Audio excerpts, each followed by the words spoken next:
ส่วนกลุ่มที่ไม่อยากให้ทักษิณได้ประกันตัวเลยก็มีคุณสมชายแสวงการเมื่อคืนฝันร้ายว่าถังขนมหล่นที่ฮ่องกง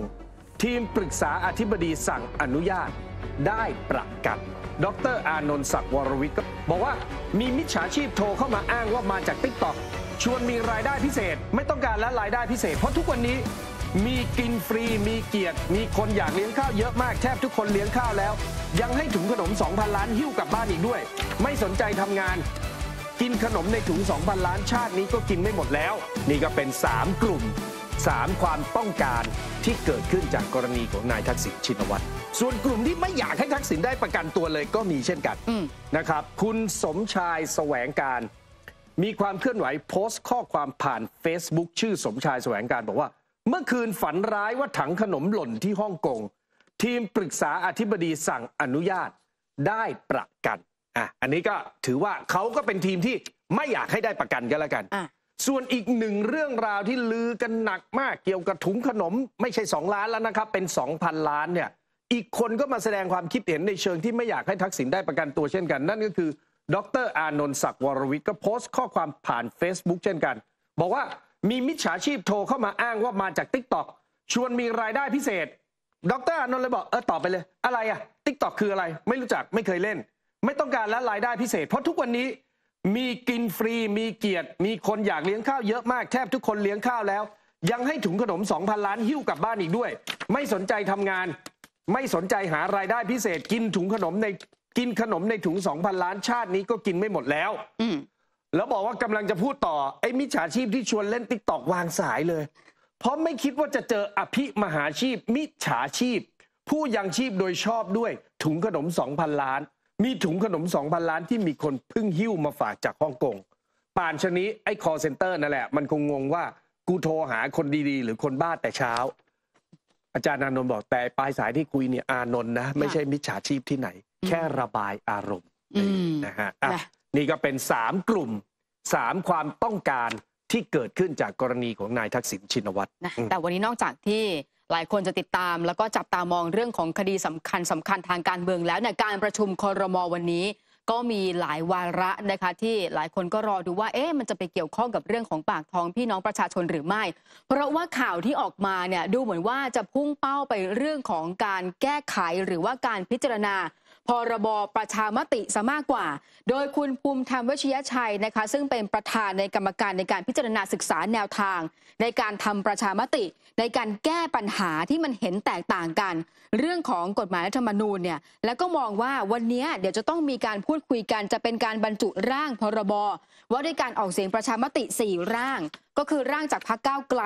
ร่างจากเพื่อไทยร่างจากของครม.เองแล้วก็ภูมิใจไทยโดยระบุว่าร่างพรบทั้งหมดจะเป็นการนำมาซึ่งหาจุดร่วมเพื่อให้การแก้ไขกฎหมายรัฐธรรมนูญนั้นเป็นไปโดยสะดวกโดยการทำประชามติซึ่งณวันนี้เองเนี่ยต้องมีการแก้ไขหลายมาตราด้วยกันคุณภูมิธรรมบอกว่าครม.เนี่ยมีความเห็นกันแล้วก็มีความจำเป็นในการแก้ไขพระราชบัญญัติฉบับนี้โดยร่างพรบว่าด้วยการออกเสียงประชามติของครม.นั้นมีหลักการสาระสำคัญแล้วก็เนื้อหาอะไรบ้างลองฟังบางช่วงบางตอนค่ะ11 วรรค 3กำหนดให้หากมีการกำหนดวันเลือกตั้งสมาชิกสภาผู้แทนราษฎรใหม่เป็นการเลือกตั้งทั่วไปหรือหากมีการกำหนดวันเลือกตั้งสมาชิกสภาท้องถิ่นผู้บริหารท้องถิ่นเนื่องจากดำรงตำแหน่งครบวาระในช่วงเวลาใกล้เคียงกันกับการออกเสียงอาจกำหนดให้วันออกเสียงเป็นวันเดียวกันกับวันเลือกตั้งแก้ไขเพิ่มเติมมาตรา 12กำหนดให้การออกเสียงให้กระทำโดยใช้บัตรออกเสียงหรือการออกเสียงทางไปรษณีย์หรือออกเสียงโดยเครื่องลงคะแนนออกเสียงอิเล็กทรอนิกส์ข้อ 6แก้ไขเพิ่มเติมมาตรา 13กำหนดให้การออกเสียงที่จะถือว่ามีข้อยุติในเรื่องที่จัดทำประชามติให้ถือเสียงข้างมากของผู้มาออกเสียงโดยคะแนนเสียงข้างมากต้องมีจำนวนคือเสียงเกิน1/2ของผู้มาออกเสียงและต้องสูงกว่าคะแนนเสียงไม่แสดงความคิดเห็นในเรื่องที่จัดทำประชามตินั้นอันนี้คือบางช่วงบางตอนแต่ว่าโดยสรุปแบบนี้ค่ะปกติแล้วเนี่ยคือการทำประชามติในกฎหมายปัจจุบันมันเป็นรูปแบบของ double majority คือต้องใช้เสียงของผู้ที่มีสิทธิ์เลือกตั้งเนี่ยประมาณ20 ล้านเสียงแต่พอย้อนกลับไปจะเห็นว่าเฉพาะการเลือกตั้งปกติ ก็ยังมีคนที่มาใช้สิทธิ์เนี่ยไม่ครบตามจำนวนฉะนั้นถ้าเกิดว่ามันจะเดินทางไปถึงเรื่องของการแก้ไขกฎหมายรัฐธรรมนูญหรือว่าเรื่องของการจัดสรรสสรเองก็ตามเนี่ยทางด้านของคุณภูมิธรรมก็เลยมองว่าตรงนี้ถ้าเกิดว่ามีการแก้ไขพรบประชามติแล้วมันจะเป็นใบเบิกทางในการที่จะเป็นการแก้ไขกฎหมายรัฐธรรมนูญฉะนั้นสิ่งสำคัญคือต้องเริ่มอันแรกคือเริ่มในการแก้ไขพรบประชามติในการออกเสียงซะก่อนก็เลยเป็นที่มาของการเปิดประชุมในวันนี้แล้วไม่ใช่แค่นี้นะฮะคุณผู้ชมฟังแล้วงงใช่ไหมใจเย็นๆคนที่จะอธิบายให้เห็นถึงนิสัยลึกๆของนักการเมืองได้ชัดที่สุดโดยที่ตัวเขาก็ไม่รู้ตัวเป็นนักการเมืองมาจากพรรคประชาธิปัตย์ครับชื่อร่มธรรมขำนุรักษ์สสพัทลุงออกมาบอกถึงพระราชบัญญัติประชามติเช่นกันไปฟังดูครับว่าร่มธรรมเขาพูดว่าอะไรบ้างบางเรื่องไม่สามารถใช้ตัวแทนเพื่อที่จะพิจารณาเรื่องที่สำคัญของประเทศได้นะครับเราควรที่จะต้องกลับไปถามประชาชนนะครับว่าเขามีความเห็นในเรื่องนั้นอย่างไรโดยยกตัวอย่างเช่นเรื่องของการจัดทำรัฐธรรมนูญนะครับเราจำเป็นต้องทำสิ่งที่เราเรียกว่าการทำประชามตินะครับก็คือการกลับไปถามประชาชนผู้เป็นเจ้าของอำนาจของประเทศนี้โดยตรงนะครับโดยทุกประเทศนะครับรวมถึงประเทศไทยเองก็มีการ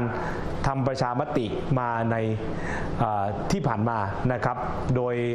ในความเป็นจริงแล้วการทำประชามตินะครับควรทำได้ง่ายควรทำได้สะดวกให้พี่น้องประชาชนเข้ามามีส่วนร่วมมากที่สุดดีไหมฟังแล้วดูดีนะครับต้องไปถามประชาชนไปฟังดูครับว่าร่มธรรมขำนุรักษ์ซึ่งจริงๆประชาธิปัตย์เขามีความเห็นต้องแก้ด้วยนะคะต้องแก้พระราชบัญญัติประชามติด้วยนะเขามองว่าอะไรคือปัญหาฟังครับอย่างไรก็ตามครับพระราชบัญญัติประชามติ 2564 นะครับก็ยังมีปัญหาบางประการนะครับที่ทำให้เป็นอุปสรรคต่อการทำประชามติในประเทศไทยโดยประการที่สำคัญก็คือว่าการที่การ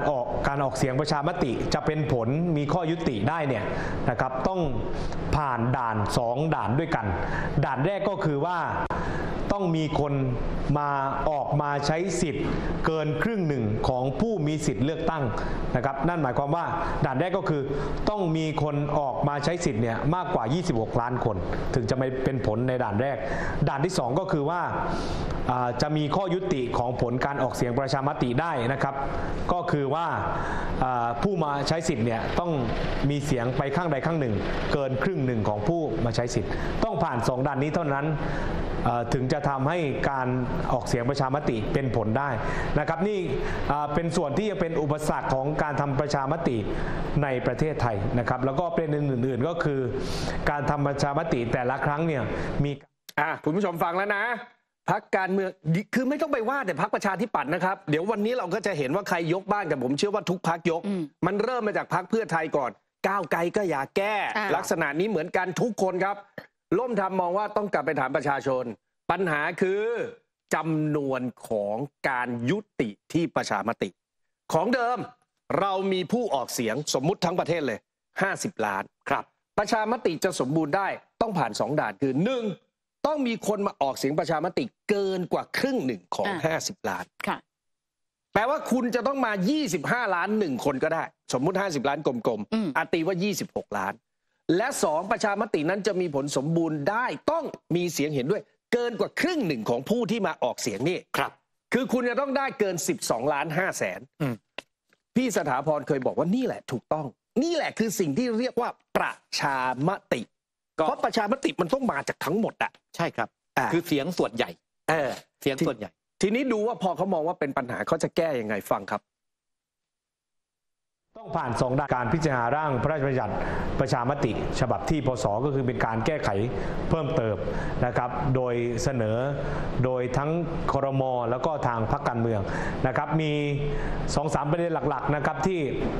พรบประชามติฉบับใหม่นี้ต้องการสนับสนุนโดยมีจุดประสงค์เพื่อทำให้การทำประชามตินะครับมีความสะดวกมากยิ่งขึ้นนะครับแล้วก็ ทำให้เป็นธรรมกับพี่น้องประชาชนมากยิ่งขึ้นประเด็นที่หนึ่งก็คือว่าพรบประชามติฉบับใหม่ต้องการที่จะลดเงื่อนไขนะครับจากเดิมที่ต้องผ่าน2ด่านให้เหลือด่านเดียวก็คือว่าจะมีข้อยุติมีผลการออกเสียงประชามติได้ใช้เพียงเสียงครึ่งหนึ่งของผู้มาใช้สิทธิ์เท่านั้นนะครับไม่จำเป็นต้องมีผู้มาใช้สิทธิ์เกินครึ่งหนึ่งของผู้มีสิทธิ์เลือกตั้งนะครับก็คือใช้ด่านเดียวก็พอแล้วนะครับถึงจะเป็นผลได้ประเด็นที่2ก็คือว่าพรบประชามติใหม่นี้นะครับกำหนดให้การเลือกและก็การออกเสียงประชามติสามารถทำได้ในวันเดียวกับการเลือกตั้งสสหรือว่าเลือกตั้งสมาชิกท้องถิ่นนั่นหมายความว่าในอนาคตเนี่ยเราสามารถเปิดช่องไว้ให้สมมุติเรามีการเลือกตั้งสสหรือมีการเลือกตั้งสมาชิกอบจหรือว่าสมาชิกท้องถิ่นเนี่ยเราสามารถจัดทำประชามติในวันเดียวกันได้การทำเช่นนี้จะเป็นการประหยัดงบประมาณครับแล้วก็ลดความยุ่งยากแล้วก็เพื่ออำนวยความสะดวกให้กับพี่น้องประชาชนคุณผู้ชมฟังแล้วเป็นไงครับของที่ต้องเสนอแก้จากเดิมจะต้องมาให้เกินครึ่งของผู้มีสิทธิ์ทั้งหมดและเสียงเห็นชอบจะต้องเกินครึ่งของผู้ที่มาของใหม่มาเท่าไหร่ก็ได้เอาเกินครึ่งก็พอคือถ้ามาล้านหนึ่งจะเกิน500,000ก็ลงเห็นด้วย500,000ก็แก้แล้วก็จบเพราะอะไรรู้ไหมครับเพราะมันมีผลไปถึงเรื่องของการแก้รัฐธรรมนูญแล้วคุณผู้ชมครับเรื่องที่ร้อนแรงที่สุดเราเคยพูดแล้วต้องการแก้รัฐธรรมนูญโดยไม่ต้องการให้แตะหมวด1และหมวด2ก้าวไกลเนี่ยจะเป็นจะตายให้ได้เพราะอะไรเพราะเขารู้ว่าระดมกำลังเท่าไหร่คนก็มาออกโหวตว่าต้องการให้แก้โดยแตะหมวด1หมวด2ไม่เกินครึ่งหนึ่งของผู้มีสิทธิ์ออกเสียงยังไงก็ไม่มีทางแต่ตอนนี้ไม่จำเป็นครับถ้าแก้นะถ้าผ่านไม่จำเป็นที่จะต้องมา26ล้านแล้วครับมา5ล้านเห็นด้วยว่าต้องแก้รัฐธรรมนูญโดยแตะหมวด1หมวด2หรือหมดเลย3ล้านก็พอสบายแต่ซึ่งต้องรอดูถ้าพรบประชามติตัวนี้ผ่านขึ้นมานี่แหละเหมือนที่คุณภูมิธรรมบอกแหละมันก็นำไปสู่เรื่องของการแก้ไขกฎหมายธรรมนูญครับมาร่วมสนับสนุนท็อปนิวส์นำเสนอความจริงได้แล้ววันนี้เพียงกดปุ่ม Super Thanks แล้วเลือกจำนวนเงินตามที่ต้องการได้เลยครับขอบคุณครับ